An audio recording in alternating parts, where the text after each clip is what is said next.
Nelson Mandela नाम बिल्कुल सुना हुआ होगा, जो फर्स्ट ब्लैक प्रेसिडेंट बने साउथ अफ्रीका के। लेकिन हाँ, इसके पीछे एक बहुत लंबी कहानी है उनके 27 वर्षों के जेल की, और बचपन से ही जो उन्होंने संघर्ष झेला या फिर उनका जीवन के जो बीते समय, वो सब आज के इस वीडियो में बिल्कुल हर स्टूडेंट्स को, बच्चों को, यंगस्टर्स को बिल्कुल सुनना चाहिए कि हाँ, मंडेला जी तो राष्ट्रपति थे ही पहले फर्स्ट साउथ अफ्रीका के, लेकिन साथ ही साथ उनके जो संघर्ष हैं उसके बारे में क्या बच्चे कुछ जानते हैं, क्या आपने पूछा?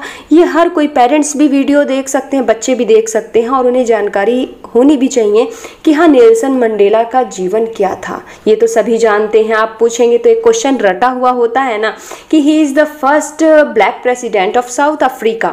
तो इतने से नहीं, इनका जो संघर्ष है बस वो आज के इस वीडियो में लेके आई हूँ। आशा करती हूँ कि काफ़ी इन्फॉर्मेटिव आप लोगों को लगेगा, क्योंकि जितनी भी इसमें घटनाएं, इवेंट्स में लेके आई हूँ सारी बुक पे बेस्ड, किताबों पे आधारित है, जो बिल्कुल रियल बेस्ड है। शुरुआत करूंगी जो एक लाइन, जो इनका रिश्ता जेल से ज़्यादा जुड़ा हुआ था, तो शुरुआत करूंगी उस लाइन से जो मंडेला जी ने बोली है कि कानून ने मुझे अपराधी करार दिया, जो मैंने किया था उसके लिए नहीं बल्कि जिसके लिए मैं संघर्ष कर रहा था। ये लाइन उनके द्वारा कही गई है। शुरुआत करूंगी वीडियो की, थोड़ा सा उनका बचपन जानेंगे, उसके बाद जेल की कैसे कहानियां शुरू होती हैं और लाइफ का एंड होता है, वहां तक ये वीडियो आपको बिल्कुल इन्फॉर्मेशन देगा।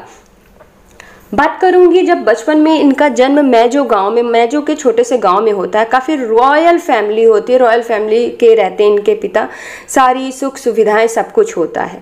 और उस समय में अफ्रीका में क्या होता था कि कबीले होते थे, कबीले के एक मुखिया चुने जाते थे, जिसमें से ये भी जो नेल्सन के पिता थे वो भी मुखिया के रूप में ही जाने जाते थे। सारी सुख सुविधाएं सब कुछ था, लेकिन बीच में, क्योंकि हम सब जानते हैं कि अंग्रेजों का ही शासन था, किसी चीज़ को लेके मतभेद हुआ और इनके पिता, नेल्सन के पिता अपनी बात पे ही अड़े रहे, अपनी नीतियों को उन्होंने बदला नहीं।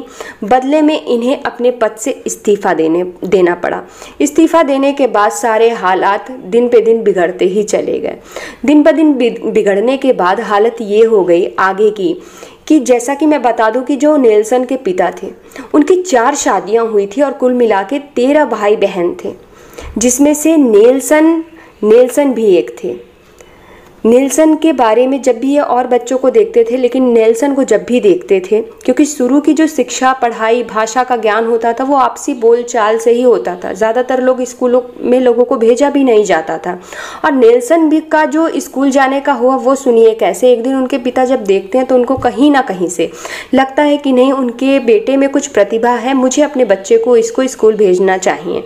और तब वो नेल्सन की माँ से बात करते हैं और पास के ही एक छोटे से स्कूल में नेल्सन को भेज दिया जाता है।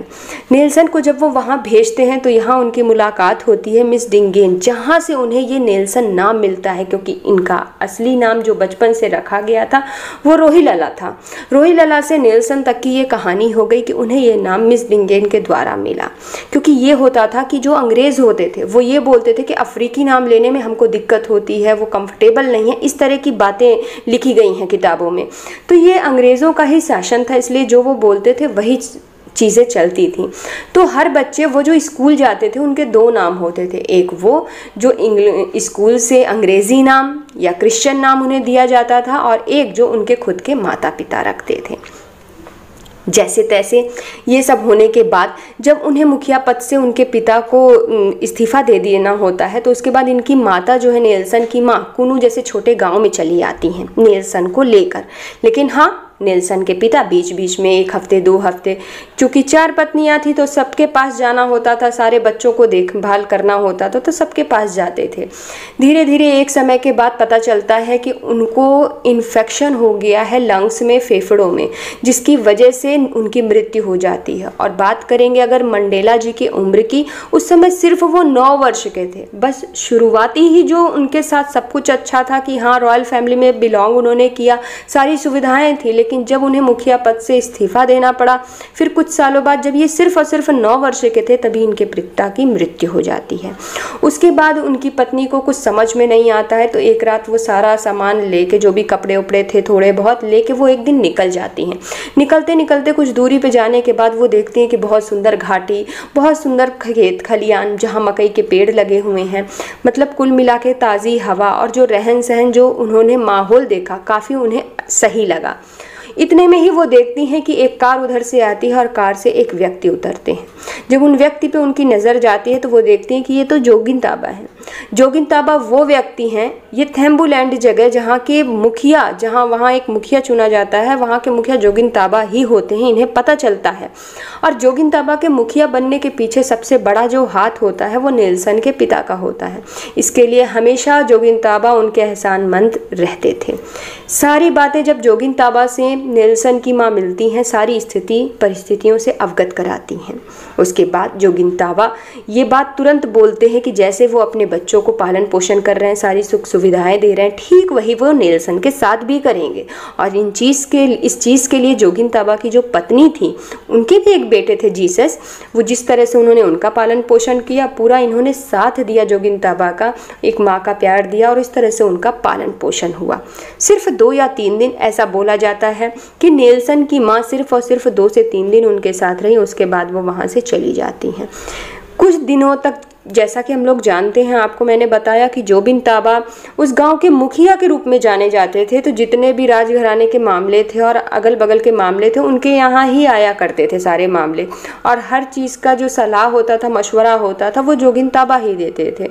ये सारी चीज़ें बचपन से ही, भेदभाव, रंग भेद, ये सारी चीज़ें, और ये जो सारे राजघराने और ब्रिटिश लोगों का जो शासन था, ये सारी चीज़ें मंडेला के दिमाग में सब बैठती चली जा रही थी, कहीं ना कहीं इफ़ेक्ट कर रही थी उनको।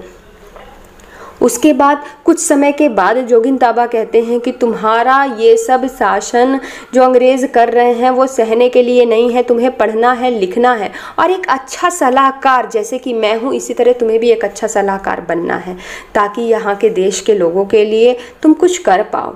इसके बाद पास में ही एक स्कूल होता है, कुछ समय के लिए मिशनरी स्कूल, जहाँ उनका एडमिशन करा दिया जाता है। यहाँ से उनकी शिक्षा का सफ़र, ये बचपन मैंने बताया कि बचपन कैसे हुआ, उसके बाद उनकी स्कूल की शिक्षा शुरू होती, जो मिशनरी स्कूल, छोटे से स्कूल जो वहाँ से उनके घर के पास में ही, जहाँ जोगिन ताबा का जो घराना था उसके कुछ ही दूरी पे मिशनरी स्कूल था, वहाँ पे उनकी पढ़ाई हुई। उसके बाद बोला जाता है 60 मील की दूरी पे क्लार्क इंस्टीट्यूट जो बोर्डिंग स्कूल था, जो 60 मील की दूरी पे था, इनका एडमिशन फिर वहाँ कराया गया, आगे की पढ़ाई वहाँ हुई। फिर बात करूँगी 1938 सन की, जब आगे जाके फोर्ट हेयर यूनिवर्सिटी में उनका एडमिशन इन्होंने कराया, क्योंकि अच्छे घर से थे, पैसे की कोई कमी नहीं थी जोगिन ताबा को, और ये उच्च शिक्षा का एक प्रसिद्ध माना गया था, सबसे ज़्यादा एकमात्र फोर्ट हेयर यूनिवर्सिटी जो थी।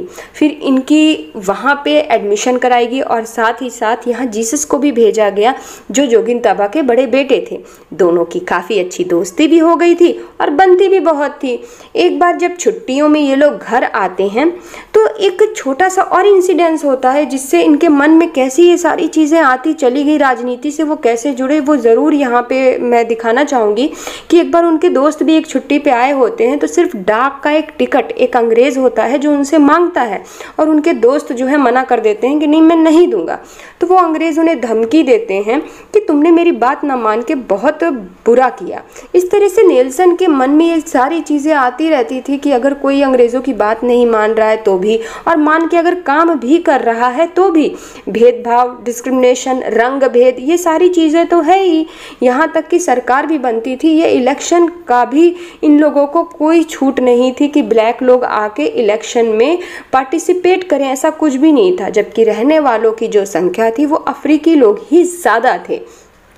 आगे मैं बात करूंगी जैसे जैसे जब कॉलेज की पढ़ाई ख़त्म होने वाली होती है और इनकी शादी की उम्र हो जाती है, तो जब इनके ये जोगिन ताबा जब शादी की बात करते हैं, दोनों लोग की, एक की नहीं, नेल्सन के साथ साथ वो उनके बेटे जो जीसस थे उनकी भी बात करते हैं, लेकिन ये बात उन दोनों लोग को पसंद नहीं आती। यंग थे ही, दोनों लोग घर छोड़ के भाग जाते हैं। भागने के बाद जीसस जो उनके जोगिन ताबा के बेटे थे, उनके एक फ्रेंड रहते थे जोहान्सबर्ग जिसे जो सोने की नगरी से भी जाना जाता। आपने सुना भी होगा सोने की नगरी, वहाँ ये लोग चले जाते हैं। वहाँ जाने के बाद बोला जाता है कि बोला क्या जाता है, ये सच्चाई है और सारी लिखित रूप में देखी गई हैं। इनके बड़े बेटे जो होते हैं वो क्लर्क के पद पे उन्हें काम मिल जाता है और नेल्सन कुछ समय के लिए चौकीदार बन जाते हैं।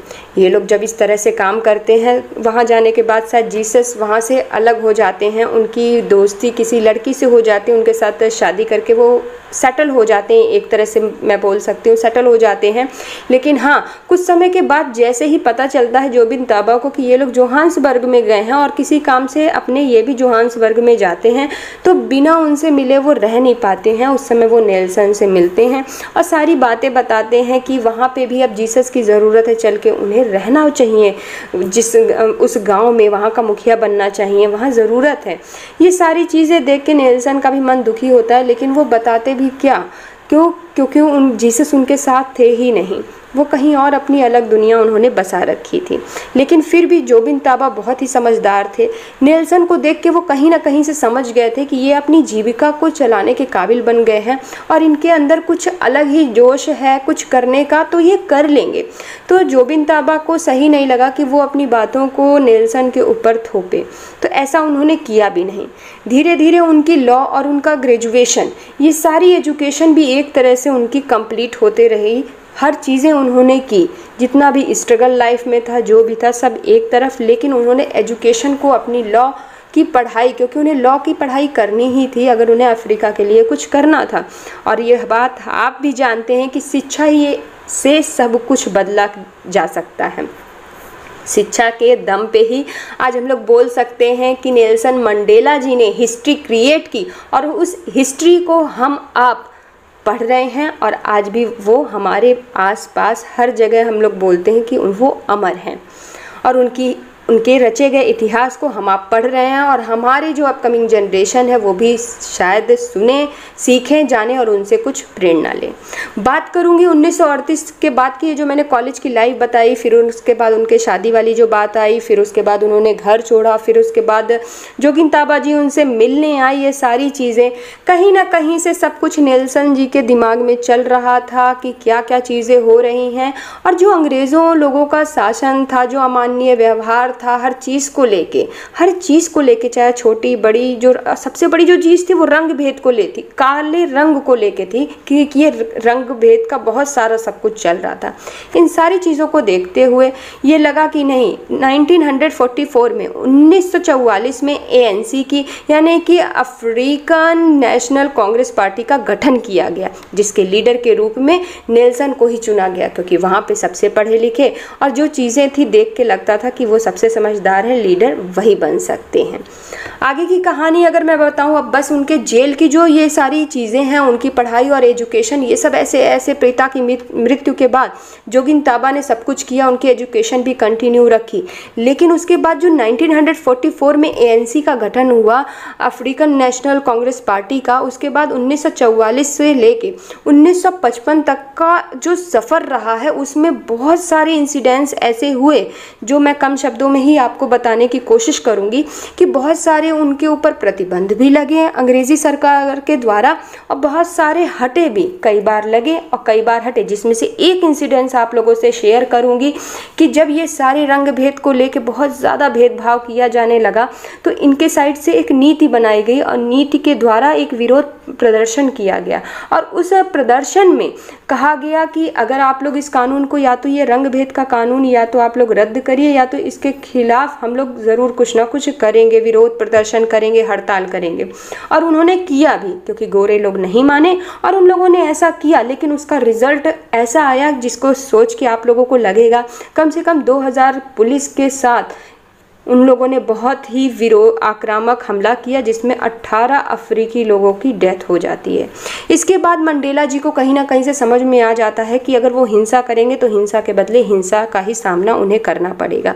और यहाँ से बहुत से वीडियोज़ में आपने सुना होगा कि इन्होंने गांधी जी की अहिंसा की नीति अपनाई। अपने स्पीचेज़ में भी मैंने खुद सुना है मंडेला जी की, जब मैं स्पीच मैंने सुनी हुई है जिसमें वो बोलते हैं कि वो गांधी जी की पर्सनैलिटी से, उनके व्यक्तित्व से, उनके व्यवहार से, जो उनका स्वभाव था, जो उनकी नीतियाँ थी, उनसे वो बहुत काफ़ी इंस्पायर हुए हैं अपने जीवन में।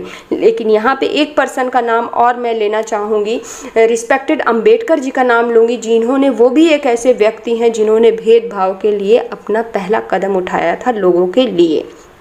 और ठीक वही चीज़ नेल्सन जी ने शुरुआत की कि हाँ, ये जो रंग भेद, ये जो अमानवीय व्यवहार हो रहा है अफ्रीकियों के साथ, इसका अंत करना पड़ेगा। कहीं ना कहीं उनका मन समझ गया था कि संघर्ष बहुत बड़ा है और ये करना ही पड़ेगा। लेकिन जैसा कि मैंने कहा, किताबों में तो पढ़ते समय मुझे ये ऐसा लग भी रहा था कि एक, आप बोल सकते हैं कि लुका छिपी वाला जो खेल होता है ना, उनका लुका छिपी वाला खेल, जेल में जाना, रिहा होना, इस तरह से ये सारी चीज़ें, जैसे कि मैंने कहा कि 1944 से 1955 तक बहुत सारे प्रतिबंध लगाए गए, फिर हटाए गए। फिर एक बार की बात है, 5 सितंबर 1956, 5 सितंबर 1956 में उनके ऊपर राजद्रोह का मुकदमा दायर किया गया। और यहाँ पे उनकी जो शादी, जो मैं बता दूं कि 1944 में ही उनकी मुलाकात हुई थी उनकी पहली पत्नी के साथ, और उन्हीं के साथ शादी भी हुई, जो उनकी पहली पत्नी थी। यहाँ पे मैं बताना चाहूँगी एक बात कि उन्होंने 2 शादी की थी। पहली एवलिन से जब उनकी मुलाकात हुई थी, दूसरी उनकी पत्नी थी जिनका नाम था विनीफ्रेड। एवलिन ने, जब ये सारी चीज़ें शुरू हो गई, शादी को 10 साल के आसपास हुआ होगा, ये मुकदमा सब चलने लगा, तो उनकी पत्नी एवलिन उन्हें छोड़ के चली जाती हैं। एवलिन के छोड़ने के बाद बीच में कुछ समय के अंतराल के बाद उनकी मुलाकात होती है विनीफ्रेड से 1958 के आसपास, और वो उनसे शादी कर लेते हैं।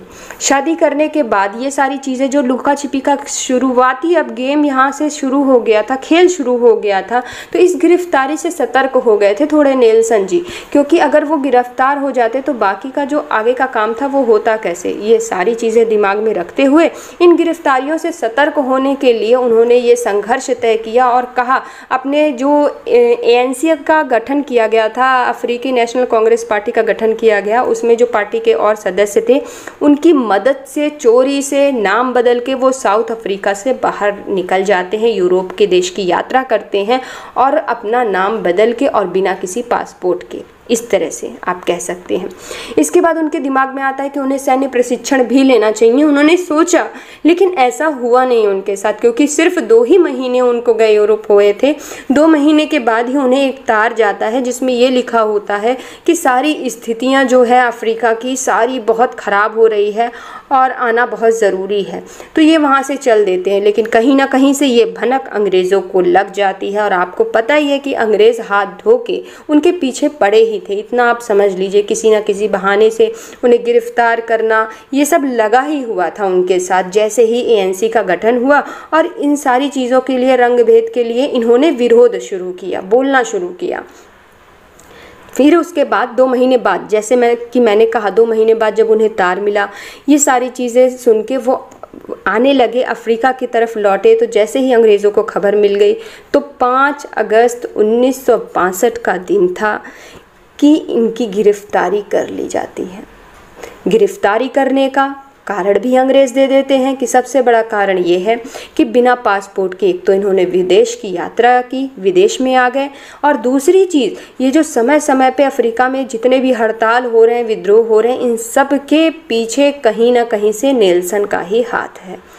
इसके लिए उनको 5 साल की जेल भी हुई, बहुत सारी। अब यहाँ जेल की थोड़ी सी बात करूँगी कुछ मिनटों तक, कि बच्चों को, बड़ों को, हर किसी को, जिसे पता है ठीक है, नहीं पता, लेकिन ज़रूर हमें एक जानना चाहिए, इंस्पायर होना चाहिए इनसे, इनके संघर्षों से। जहाँ कुछ समय के संघर्ष से हम थक जाते हैं, यहाँ 27 सालों के जेल की बात है, और जेल भी कैसा, वो वहाँ का व्यवहार कैसा है, उस पर थोड़ी सी बस चर्चा की है आगे के वीडियो में।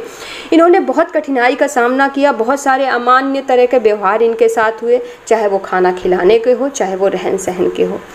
जेल का इन्होंने वर्णन भी किया है, अपनी इन्होंने एक किताब भी लिख डाली, अपनी एक ऑटोबायोग्राफी मतलब अपने सेल्फ के बारे में जो लिखा जाता है वही ऑटोबायोग्राफी बन जाती है, जिसका नाम लॉन्ग वॉक टू फ्रीडम रखा गया है। लॉन्ग वॉक टू फ्रीडम, जो क्लास 10 में एज ए सिलेबस में आती है और बच्चों को पढ़ना भी होता है। इस किताब में उन्होंने बहुत अच्छे से सारी चीज़ों का वर्णन किया है और जेल के बारे में भी बताया। जेल के बारे में क्या कहते हैं वो सुनिए। जेल के बारे में उन्होंने कहा है कि सिर्फ 3 कदमों में अगर मैं चाहूँ तो पूरा मैं जिसमें रहता था वो नाप सकता था। और दूसरी चीज़, जो उसकी चौड़ाई थी वो 2 फीट मोटी ज़रूर थी। जो पत्थर की जो दीवार थी, 4 दीवारी उन्होंने बिताए, वो मोटी थी 2 फीट, लेकिन उसकी लंबाई कम थी क्योंकि मेरा सिर टकराता था और जगह भी बहुत कम थी। लेटने के लिए सिर्फ और सिर्फ एकमात्र साधन था, सिर्फ एक चटाई उन्हें लेटने के लिए मिलती थी। खाली आप महसूस करके देखिए कि उन्होंने कैसा जीवन बिताया है। यहाँ तक कि कुछ समय के बाद उनको खबर मिलती है कि उनकी माता का देहांत हो जाता है, उनके बड़े बेटे का भी देहांत हो जाता है। तो ये सब जितने भी ये ऐसे माहौल होने के बाद भी उन्हें जेल से रिहा नहीं किया जाता है। लास्ट मोमेंट में भी, लास्ट कुछ भी हो जाता है। अगली चीज़ ये थी कि परिवार से कोई उम्मीद नहीं थी। चिट्ठियाँ भी बहुत कम आती थी, कई चिट्ठियाँ तो अंग्रेज़ लोग पहुँचाते ही नहीं थे, और कोई कोई चिट्ठियाँ आती भी थी तो कितनी चीज़ें, कुछ कुछ ऐसे शब्द रहते थे जो उन्हें लगते थे कि नेल्सन को नहीं पढ़ने चाहिए, कुछ बाहर की खबर है, ऐसा कोई भी अंदेशा होता था तो वो कहते थे कि उस पर स्याही चला देते थे। यहाँ तक बात हो गई थी कि स्याही चलाने के लिए भी उन्होंने रास्ता कुछ निकाला था कि हाँ अब ब्लैक स्याही से लिखा जाएगा, क्योंकि ब्लैक स्याही से अगर लिखा जाए तो उसको वॉश करने के बाद भी, धुलने के बाद भी उसे पीछे से पढ़ा जा सकता है। लेकिन ये नीति भी उनकी काम नहीं की। लास्ट में इस तरह से चिट्ठियों को फाड़ दिया जाता था कि चिट्ठी पढ़ने लायक ही नहीं रह जाती थी। और इस तरह के बहुत सारी चीज़ें, यहाँ की कितनी बार विनी उनसे मिलने भी आई, लेकिन मिलने के लिए भी कभी कभी ऐसा कहा जाता है कि बीच में एक ग्लास लगा हुआ रहता था जिसमें एक छोटा सा होल था, उसी से जो आपको बातें करनी है और वो भी चौकीदार, 2-2 चौकीदार सिर पे ही खड़े रहते थे, तो ज़्यादा बातें हो नहीं पाती थी। और अगर ज़्यादा बातें करने की कोशिश भी की जाती थी तो फिर मीटिंग वहीं ख़त्म कि कोई मिलना नहीं है, कुछ भी नहीं करना है। बहुत सारी चीज़ें। बात करूंगी अब जेल की थोड़े से खाने की। खाना क्या वो खाते थे वो सुनिए। सुबह हो, दोपहर हो या फिर रात हो, सबसे बड़ी चीज़ कि 5 बजे ही उठा दिया जाता था। पूरे दिन किसी भी कैदी को एक दूसरे से बात नहीं करनी होती थी। सुबह के समय कॉफ़ी के साथ दलिया दे दिया जाता था। लंच में भी दोपहर के समय दलिया का ही एक बोला जाता है, दलिया के साथ बस हल्का सा सूप दे दिया जाता था। रात के खाने की अगर बात करूं तो मकई के दलिया के साथ फिर वही चीज़ें, सिर्फ मकई का दलिया मिलता था जिसमें एक आध सब्जी का टुकड़ा, या नॉनवेज अगर बनता था तो किसी के प्लेट में आ गया तो आ गया, वरना वो भी नहीं। आप सोच के कल्पना करके देखिए कि नेल्सन जी कैसे उसे 4 दीवारी में रहते थे और दिन भर उनसे काम कराया जाता था। जितने भी कैदी थे जो उनके साथ भी गिरफ्तार हुए थे, कुछ पत्थर तोड़ने का काम दिया जाता था।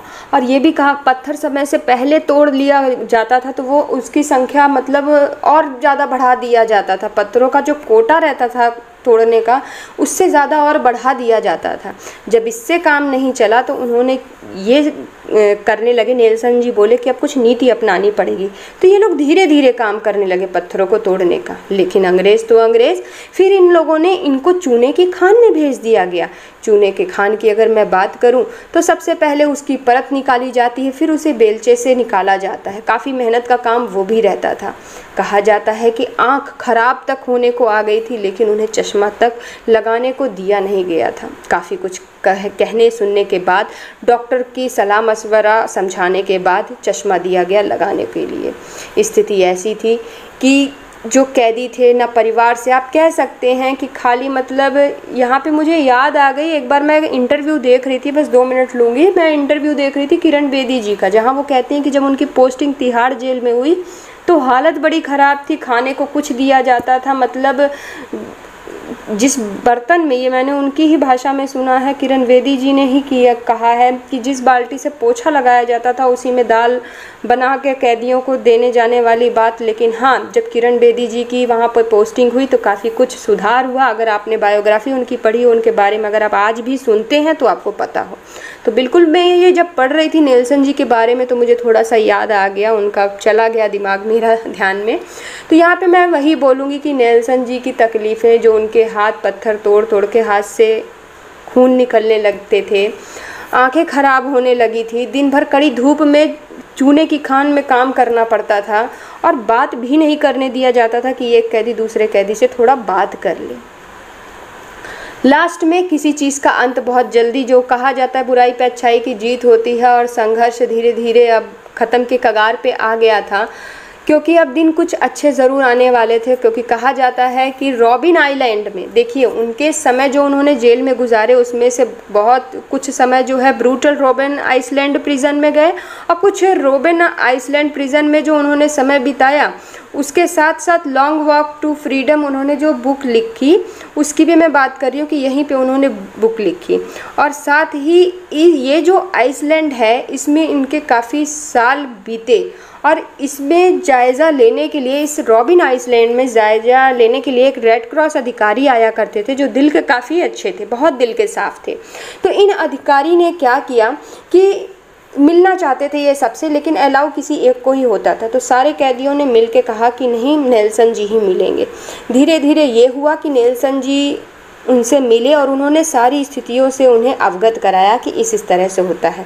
यहाँ तक कि उन्होंने किस्सा भी बताया कि एक बार उन्हें न्यूज़पेपर मिल जाता है जो वो शर्ट में छुपा के लाते हैं और रात में पढ़ते हैं, लेकिन इन लोगों ने पेपर भी नहीं पढ़ने दिया, उसे फाड़ के फेंक दिया और बदले में 3 दिन तक मुझे न खाना दिया, न पानी दिया और न पढ़ने की कोई सुविधा। ये सारी चीज़ें सुनने के बाद थोड़ा सा क्या बहुत सुधार हुआ, क्योंकि धीरे धीरे खेल कूद की सुविधाओं से लेके पढ़ने की सुविधाओं से लेके हर चीज़ जो रेड क्रॉस अधिकारी के कहने पे ये सारी चीज़ें मिलने लगी थी। खेल कूद की जब बात आई तो इनको बॉक्सिंग बहुत पसंद थी कॉलेज के टाइम से ही, तो ये वो भी करते थे। और साथ ही साथ जो किताब मैंने बताया अभी जस्ट पहले कि रॉबिन आइसलैंड में इन्होंने लॉन्ग वॉक टू फ्रीडम एक अपनी ऑटोबायोग्राफी भी लिखी और अपने बारे में काफ़ी कुछ जेल के बारे में भी इन्होंने वर्णन किया। इसके बाद बाहर की अगर मैं बात करूँ अफ्रीका की, तो पूरे अंतर्राष्ट्रीय लेवल पे नेल्सन जी का यही कहना था कि वो अपनी बातों और विचारों को सबके साथ रखना चाहते थे, सबके तक पहुंचाना चाहते थे कि वो अपने बात को कैसे करें। और याद हो कि जब सबसे पहले वो कटघरे में खड़े भी किए गए तो उन्होंने यही बोला कि यहाँ तो सरकार को खड़ा होना चाहिए क्योंकि मैं इस अपराध को स्वीकार नहीं करूँगा। उन्होंने कभी अपना अपराध स्वीकार किया ही नहीं कि हाँ मैंने कुछ किया है, मैंने कोई हिंसा नहीं किया, मैं तो बस जो चीज़ें गलत हो रही हैं उसके विरोध में मैं खड़ा हो रहा हूँ। जो रंग भेद ये सारे डिस्क्रिमिनेशन हो रहे हैं, भेदभाव हो रहे हैं, उसके लिए। धीरे धीरे अगर मैं बोलूं कम शब्दों में कि रॉबिन आइसलैंड में ये जो जायज़ा लेने के लिए अधिकारी आते थे, इनके सपोर्ट से काफ़ी कुछ हुआ। एक तरफ जब चीज़ें बढ़ने लगी, अंतर्राष्ट्रीय स्तर पे बातें जाने लगी, तो एक तरफ से बहुत ज़्यादा दबाव भी बनाया गया कि मंडेला जी की अब रिहाई होनी चाहिए। कितनी बार, 1-2 बार रिहाई की मांग भी हुई, लेकिन अंग्रेज़ों ने ऐसी शर्तों को रखा उनके सामने कि उन्होंने तुरंत उन चीज़ों को मना कर दिया और सिर्फ ये शब्द वहाँ पे बोला कि मैं ये अधिकार जो है देशवासियों का मैं सौदा नहीं कर सकता, मैं अपने अधिकारों को बिल्कुल बेच नहीं सकता, ये सारी चीज़ें मैं नहीं करूँगा। और इसलिए उन्होंने अपनी रिहाई के लिए मना कर दिया। लेकिन हाँ, दिन तब एक आता है जब 1989 में प्रेसिडेंट का इलेक्शन होता है और एक बहुत ही अच्छे इंसान रिस्पेक्टेड डी क्लार्क जो चुने जाते हैं एज अ प्रेसिडेंट। और एक ऐतिहासिक घोषणा आप बोल सकते हैं कि ऐतिहासिक घोषणा उन्होंने कर दी 2 फरवरी 1990 में। कहीं ना कहीं से इसमें हाथ ये अंतर्राष्ट्रीय दबाव का भी है कि दबाव भी बना कहीं ना कहीं से। तो उन्होंने अनाउंस कर दिया कि जितने भी राजनीतिक कैदी हैं उन्हें साउथ अफ्रीका का वातावरण मतलब कह सकते हैं आपकी चेंज हो गया, क्योंकि उन्होंने अपने शब्दों में यही बोला कि इन सभी लोगों को रिहा किया जाएगा। और कम से कम 27 साल के बाद 11 फरवरी 1990 का वो गोल्डन डे था जब नेल्सन जी की रिहाई का टाइम 3 PM रखा गया। और एक तरफ दूसरी तरफ जो समिति थी पूरे स्वागत के साथ, उनकी पार्टी के लोग पूरे अच्छे से स्वागत में उनके खड़े थे। रिहा होने के बाद पार्टी का सारा काम उन्होंने फिर से संभाला और देखा गया, जो मैंने कि बोला कि एक डेमोक्रेटिक पोल नहीं होता था, उस बेस पे वो सारी चीज़ें भी हुई, क्योंकि जो ब्लैक लोग थे उन्हें वोटिंग करने का या इलेक्शन में खड़े होने का, ये सारी चीज़ें मतलब कि सब हट गई। सब कुछ एक सारी जनता, सब कुछ ये डिस्क्रिमिनेशन जो हो रहा था सारी चीज़ों को हटाया गया। और एक मैं बोल सकती हूँ कि डेमोक्रेटिक पोल हुआ जिसमें राष्ट्रपति के रूप में नेल्सन मंडेला जी को चयन किया गया। और 10 मई 1994 का वो दिन था जब उन्होंने राष्ट्रपति पद की शपथ को ग्रहण किया। और आपको जान के हैरानी होगी कि बोला जाता है कम से कम 260 अवार्ड से भी ज़्यादा उनको अवार्ड्स मिले और सबसे पहले वो भारत की यात्रा पे आए, जहां उन्हें नोबेल पुरस्कार, भारत रत्न, ये सारे पुरस्कारों से सम्मानित किया गया। एट लास्ट वीडियो का एंड करूंगी कि राष्ट्रपति पद को उन्होंने 1994 से लेकर 1999 तक संभाला और 5 दिसंबर 2013 को लंग में इन्फेक्शन होने के कारण, जैसे कि इनके पिता को हुआ था वैसे ही इनको भी इन्फेक्शन होने के कारण इनकी मृत्यु हो जाती है। आशा करती हूँ, उम्मीद करती हूँ कि ये वीडियो काफ़ी इन्फॉर्मेटिव और काफ़ी अच्छा रहा होगा। अगर स्टूडेंट्स सुन रहे हैं या कोई भी सुन रहा है, सुनने के बाद ज़रूर आशा करती हूँ कि संतुष्टि हुई होगी कि इस वीडियो में मैंने काफ़ी सारी इन्फॉर्मेशन देने की कोशिश की है मंडेला जी से रिलेट करके। बहुत जल्दी मिलूँगी अपने नेक्स्ट वीडियो में। Thank you so much.